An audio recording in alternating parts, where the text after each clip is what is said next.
গ্রামে বসে মাসে 50,000 টাকা আয় করা কিছু অসম্ভব ব্যাপার না। যারা ভাবছেন গ্রামে বসে আয় করতে পারবেন না, তাদের জন্য এই ভিডিওটি অবশ্যই দেখুন পুরোটি। নিজের পরিচিত পরিবেশ এবং ডিজিটাল মাধ্যমকে কাজে লাগিয়েও আপনি ঘরে বসে 50,000 টাকা আয় করতে পারেন। আপনারা ভাবছেন এটাও কি সম্ভব?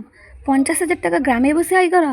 চলো আপনাদের কিছু লাভজনক ব্যবসার আইডিয়া দিই। 1 নম্বরে বলি শাড়ির হোলসেল ব্যবসা এবং রিসেলিং। এটি কিভাবে করবেন, এর সুবিধা কি, সবটাই আপনাদের বলবো। গ্রামের দিকে ও মফস্বলে শাড়ির চাহিদা প্রচুর পরিমাণে থাকে, তাই আপনি কোনো জায়গা থেকে কলকাতার বড়বাজার, শান্তিপুর, ফুলিয়া এইসব নামক জায়গায় আপনি যদি শাড়ি কিনে আনে বড় পরিসরে ব্যবসা শুরু করতে পারেন, তাহলে অনেক আয়ের সম্ভাবনা থাকে। ভাবছেন অনেক মাল তো তুলে নিলাম, কিন্তু বিক্রি করব কিভাবে? অনেক মাল তুলে নিয়ে বাড়িতে স্টক করে আপনি পাইকারি হিসেবে বিক্রি করতে পারেন, বা গিয়ে কারোর বাড়িতে বিক্রি করতে পারেন, বা ফেসবুক, ইউটিউব এইসব চ্যানেল থেকে আপনি ভিডিও ছেড়ে অর্ডার নিতে পারেন। কেন লাভজনক হবে? টাঙ্গাইল, সুতি, জামদানি এসবের চাহিদা সারা বছরই থাকে। আপনি যেহেতু গ্রামে থাকেন, আধুনিকভাবে চাষ করলেও অনেক আয়ের সম্ভাবনা থাকে। শুধু ধান চাষ না, চাষাবাদ হয়ে ওঠে, কারণ চাষাবাদ করলে অনেক আয়ের সম্ভাবনা থাকে।